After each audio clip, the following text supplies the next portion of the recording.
Compte tenu du contexte marqué par une période préélectorale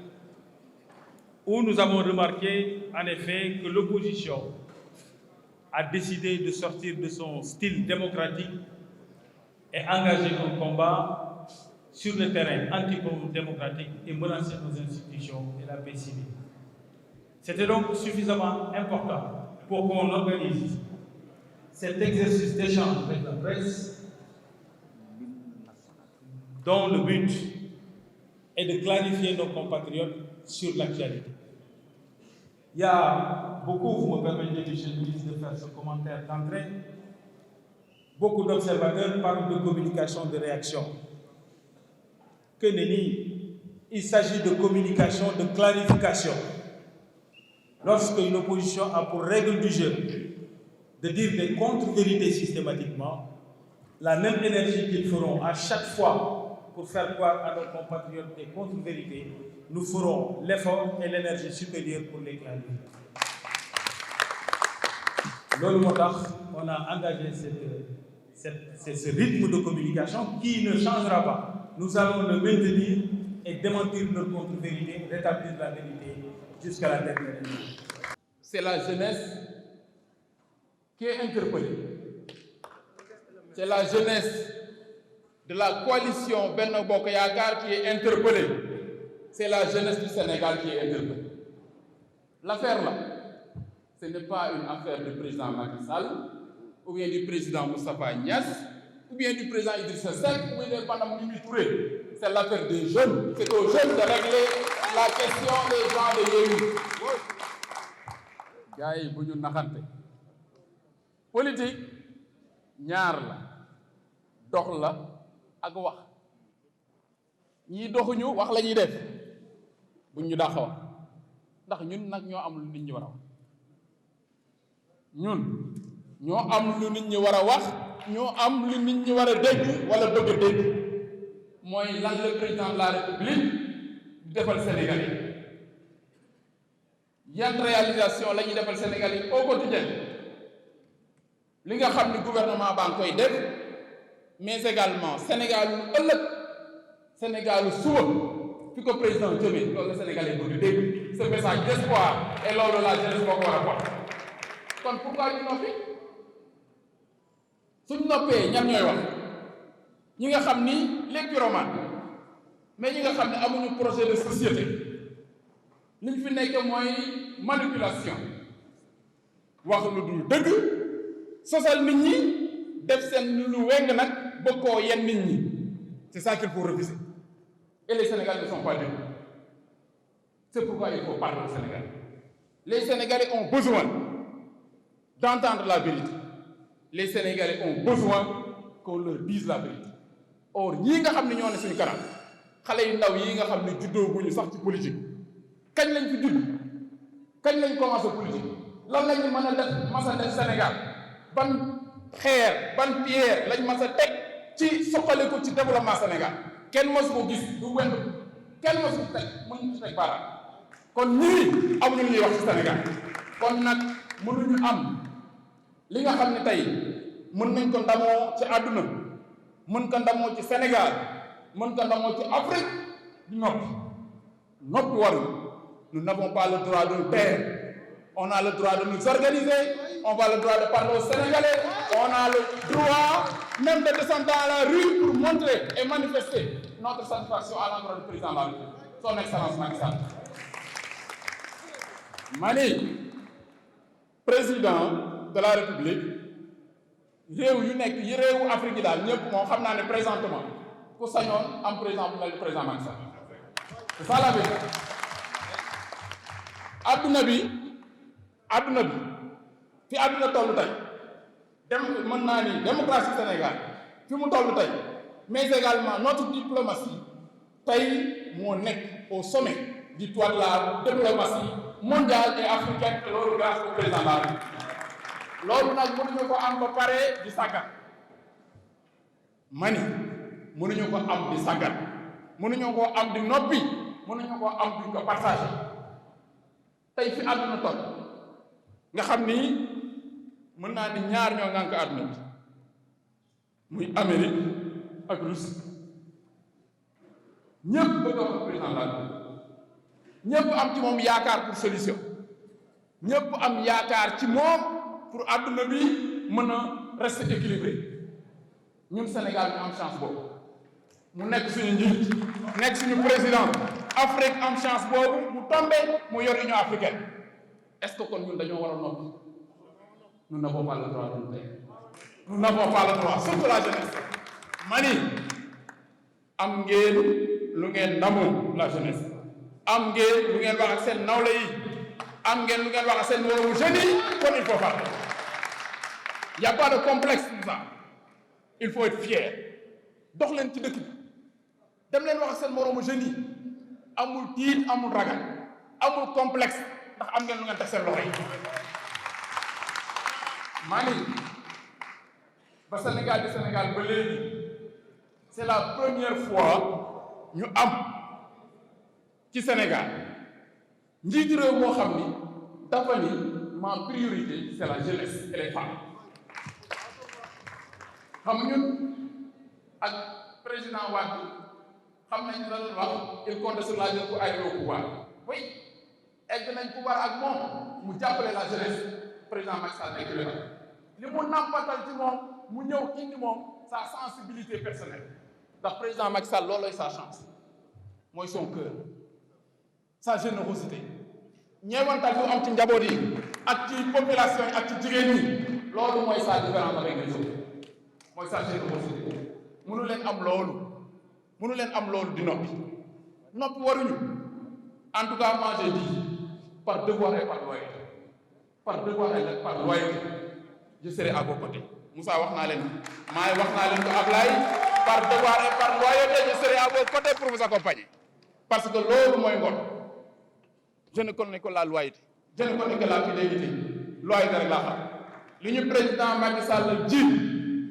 li mu defal Sénégal li muy defal Afrique tey Afrique fu africain nekk sëggi nga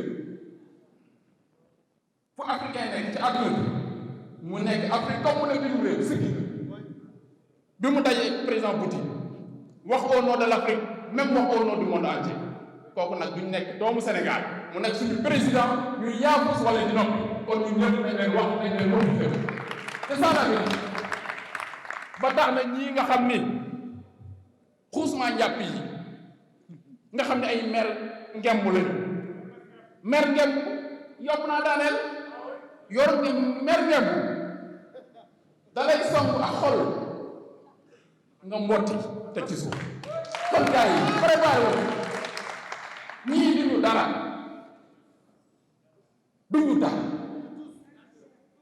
réew mi defuñu liñ leen di tuddee te duñu ko kañ lañ jig li tax ma ne leen woon président Macky Sall du seen moroom bu baay ndax xam naa leen fi leen ma ni li tax ma wax leen ko man xam naa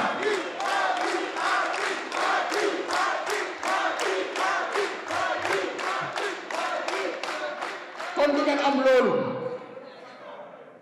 mu def li mu fi def tey Sénégal africain bu fi ñëw européen bu fi ñëw gis suñu autoroute yi xool leen tey da ngay jóge fii daw ba Tamba jóge Tamba daw ba Kédougou jóge Kédougou daw ba Kolda ci tëli yoo xam ni mën naa ni ak Sénégal wala ak nga koy wëroon gis kon ma ni lu tax ñuy noppi dama ni lu tax ñuy noppi jóge fii dem Diamniadio lu tax président bu ñëw Sénégal daal dinaa dem Diamniadio xool c'est une vision mais nga ñëw Diamniadio su la neexee dugg terre bi génération terre bi ñu am soo demee Europe sax am na capital yu mu amul comme moom dafa bëgg lu baax mu ni wutal leen ma dernière génération de terre bi nga xam ni moom laay wutal Sénégal yi te Sénégal bi dugg même si nekk naa moom pourquoi ñuy noppi stade de Ablaye Wade soo demee Angleterre nga xam ni mën naa ni Europe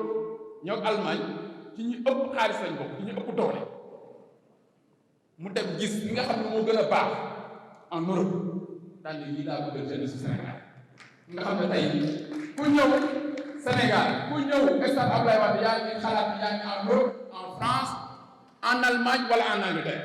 pourquoi ñu noppi ça c'est pour la jeunesse kon ñun li ñu war a wax dafa bëri secteur boo jël rek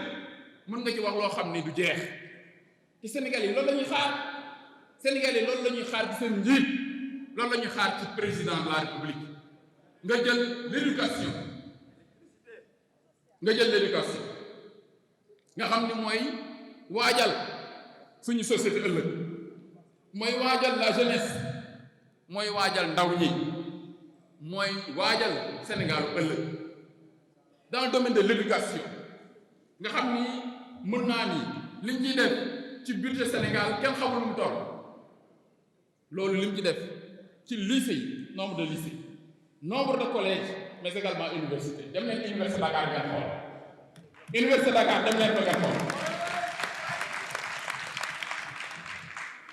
ñun bi ñuy jógee université Dakar en 2000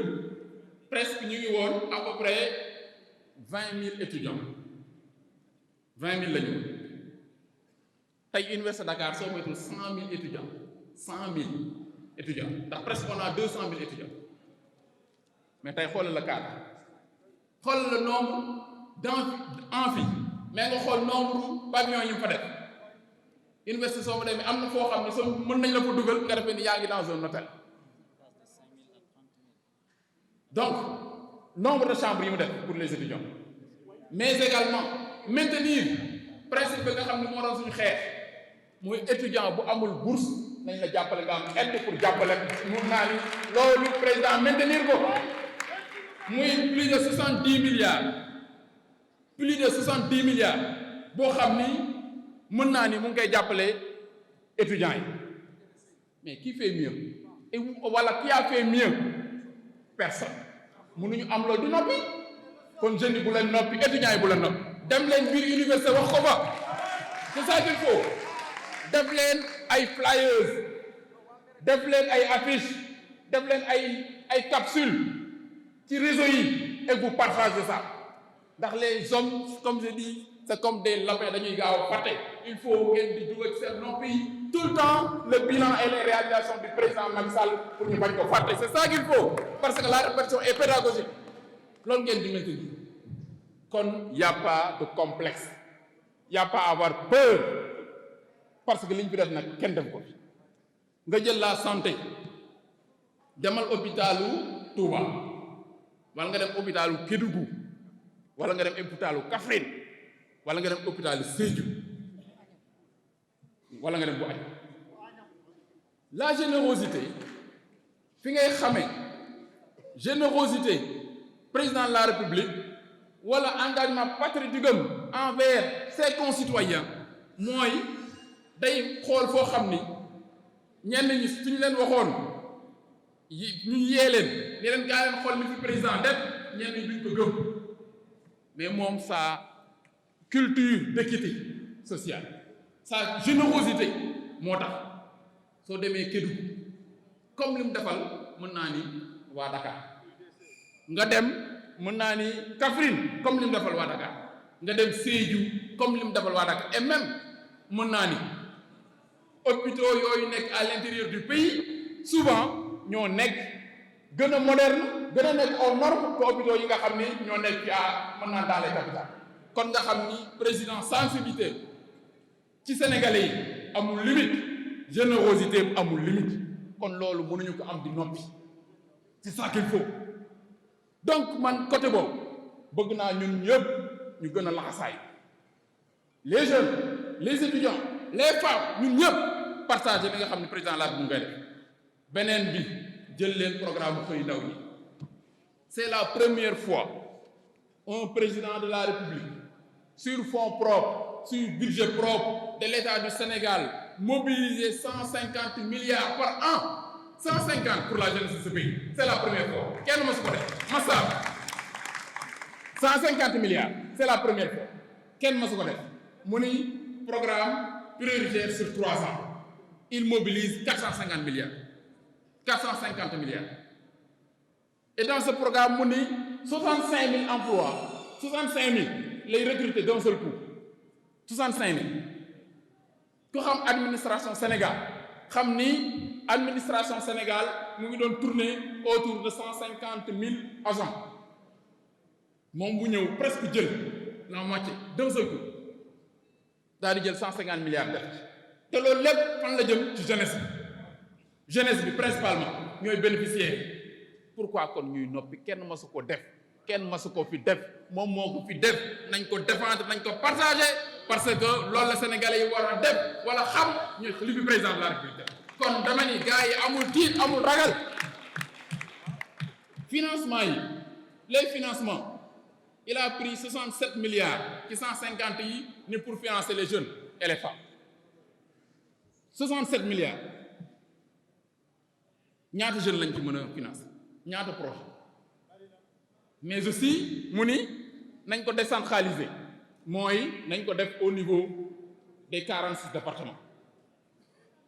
département boo dem ñu aménager un pôle emploi entrepreneuriat nga xam ne jeunes yi ils ont à portée de main tous les instruments nga xam ne dinañ mën a dem déposer seen projet suñ bëggee emploi dem inscrire ñu financer leen encadrer leen kan moo mas a def loolu Sénégal kan moo fi mas a def kenn masu koo xalaat kenn masu koo initier kenn masu koo def kon nag du ñu am loolu di noppi c'est ça Sénégalais yi loolu lañ bëgg a xam seen jeunes yi loolu la ñuy xaar mais également suñu responsabilité ñun tamit ñu dem wax ak suñu moroomu jeunes yi mais aussi ñu encadrer leen wax leen nan la ñuy def ba ñu mën a bénéficier wu de toutes ces opportunités bi nga xam ni président de la République teg na ko ci seen loxo kon jeunes yi chers jeunes frères bu leen noppi bu leen toog jóg leen dox dem leen wax ak seen moroom yi amul complexe ku leen saaga leen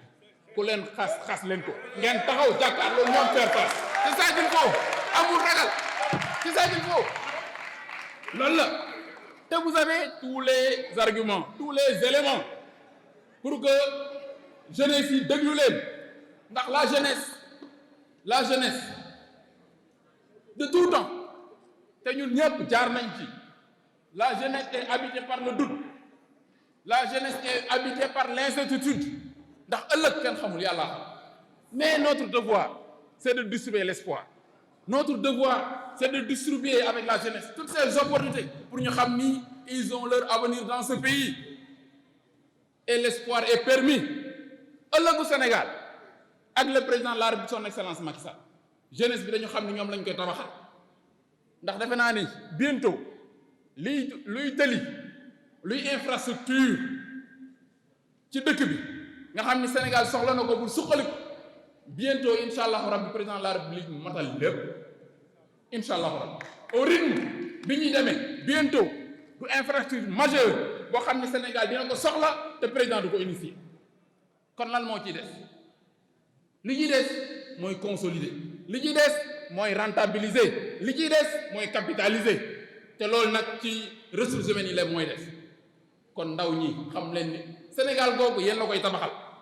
Sénégal googu c'est pour la jeunesse de ce pays bientôt incha allahu rabbi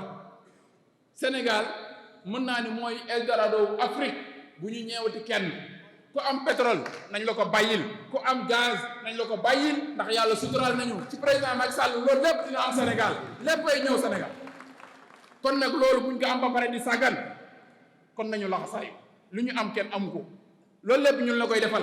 c'est pour notre avenir kon nañ leen xam li nga xam ne moom la ñuy tabax li nga xam ne moom ñu koy liggéeyee li nga xam ne moom ñu koy préparer suñu yaafuusee nag suñu sàgganee ba am ñoo xam ni ñu ngi wane ni ñooñu ko gën a bëgg foqati ko suñu loxo ñàkk fayda la ndax ñii ma gis suñ kanam comme li ma wax mani en tout cas man am na lu ma wax am na loo xam ne léegi yor naa ko muy ciseau am na daal man sama ciseau bu mooy man daal li ma leen wax leer na ma kon damay mani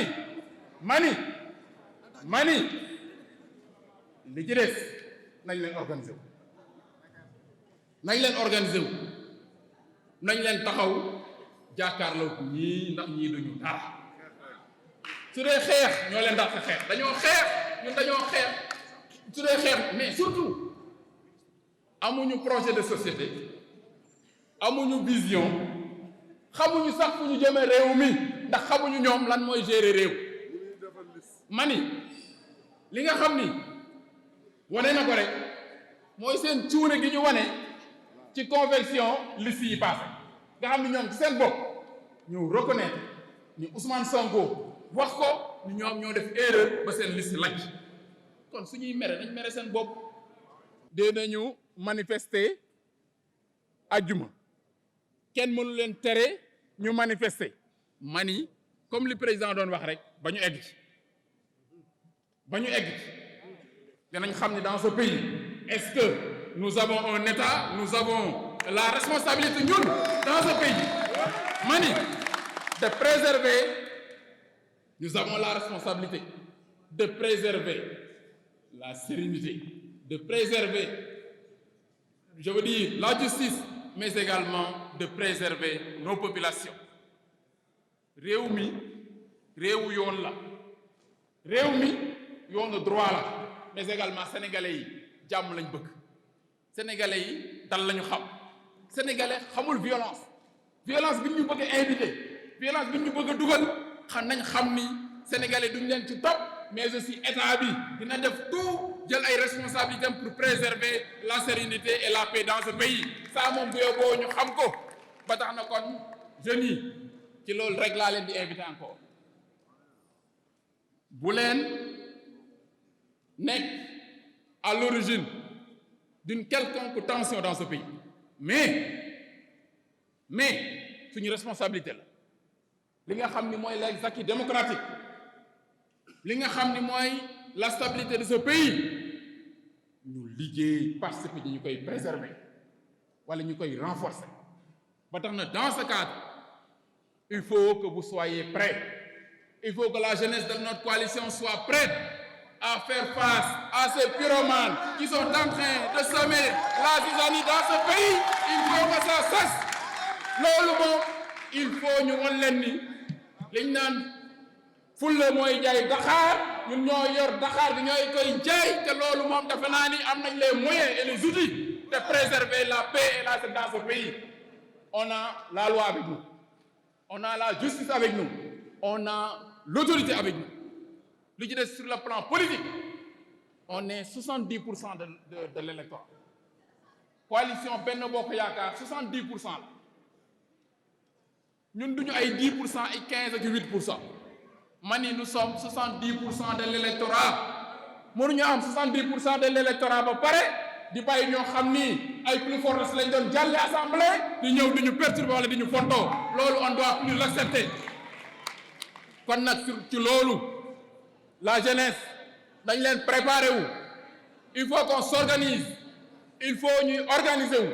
di organiser ay rassemblement di organiser ay mobilisation di renouveler notre mobilisation, notre loyauté et notre fidélité au président de la République et à la coalition Benno Bokk Yaakaar. Ça c'est œil pour œil, dent pour dent, ce n'est plus autre chose. tey ci suba dégg nañ paa yi nga xamante ne ñoo nekk ci Yewwi Askan Wi ne jabet day rey nit wante société wax ju bon a koy rey ma ne kon ñoom Sonko ak ñi mu àndal ñoo ngi rey société sénégalaise ñoo ngi rey société sénégalaise parce que suba ngoon guddi ak bëccëg wax ju bon wax ju tegginewul rek la ñuy wax en direction des populations, en direction des concitoyens sénégalais. Je voudrais leur dire que ñun ay violeurs ak ay tueurs ak ay voleurs duñ ñu jox leçon. Il faut que mu leer. leneen li ma ci teg mooy ñun bi ñu paree du tey comme le directeur Pape Mawa l'a dit dafa am loo xamante ne si dafa bokkul ñoom ñoo leen mën fuuf parce que ñun ci lu baax lañ nekk ñoom ci lu bon lañu nekk ñoom te inshallah avec le soutien de la coalition Benno Bokk Yakaar, la mobilisation va continuer chaque jour que Dieu fait pour en découvrir effectivement avec cette opposition. Sénégalais yi dofuñ gine jàppale xamal man ku leen di wax li muy wax di ko def ak ki nga xam ne da lay wax tey lu wet suuf wax lu ñëw ginnaaw mu wax ne la lii laa ko waxoon dama jum defi ko donc bi ñu jógee ci élection yooyu ñoom ñuy jaay làmmiñ wu rëy daan ne président Macky Sall bu organiser élection législative président Macky Sall yéen laa wax ñoom ñu ne président Macky Sall du organiser élection législative mu xool ci date bi ci kanamu sénégalais yépp ñu xool ba xajal ci daan le 31 juillet est la meilleure date pour ces élections mu convoqué lépp prendre toutes les dispositions pour nous permettre d'organiser des élections libres et transparentes ñoom ñu commencé di ci wax commencé defar seen liste ñoom dañuy wax rek ñoo tooñ seen bopp parce que ñi fi nekkoon ba ñuy jàng yor réew ba ñuy jàng ci yar ak teggin taxaw ci ginnaaw ñi xam état ñu leen koy jàngal ñoom ña ngay taxawal ñoom ña ngay wëndeelu ñoom ña ngay sàcc suuf ñoom ña ngay def gangstérisme ñi nga xam ne ñoo jàngoon loolu tey ñoo tari li defar liste yu mucc ayib Sénégal gépp taxaw ñu joxe de conseil constitutionnel daan ne kii moo ciy bokk ñeneen bokk donc pour wax leen rek ñaari mbir rek moo soit dañuy politique bi def yëfi politique soit dañuy def gangstérisme bi def ñu def gangstérisme te ñoom ñaar yëpp ñaari choix yëpp buñ ci jël ñu duma leen parce que le peuple est avec nous parce que ñun dañuy liggéey ay choix ngoon ñu wër di wax. Élection législative dina am inchallah au soir du 31 juillet ma bëgg a leeral aussi sénégalais yi que ne Yewwi Askan Wi dafa bokk ci élection législative yi lu am solo la pour ñu leeral la liste titulaire de Yewwi Askan Wi moo bokkul ci compétition bi mais la liste des suppléants day bokk ci compétition bi loolu moo tax ma ne Ousmane Sonko du bokk Aïda Mbodj du bokk Déthié Fall du bokk ki nga xam ne mooy sunu papa Habib Sy du bokk Neefi Tubaab du bokk donc ci gàttal kiy bokk pour Yewwi Askan Wi mooy ku mel ni tête de liste proportionnelle suppléant muy Omar Sy day bokk ku mel ni Awa Diène mu ngi ci liste bi day bokk ku mel ni Malick Kébé day bokk mais encore une fois Ousmane Sonko doo bokk ci élection législative may leeral aussi que notre tête de liste madame la première ministre Aminata Touré day bokk le ministre Amadou Ba day bokk madame la vice-présidente Aïda Sow Diawara day bokk man mii di wax ak yéen damay bokk waane sunu jeune frère Ablaye Diagne day bokk docteur Malick Diop mii toog suñu wet dafay bokk Bounama Sall day bokk kon liste bi dana gudd pour ñu wax ñiy bokk parce que notre liste a été validée kon dañuy compétir au niveau de notre liste titulaire mais suñu liste suppléance duñu bokk loolu mooy démocratie loolu la yoon tëral te nous avons pris acte et nous respectons la décision du Conseil constitutionnel parce que ñun ay républicains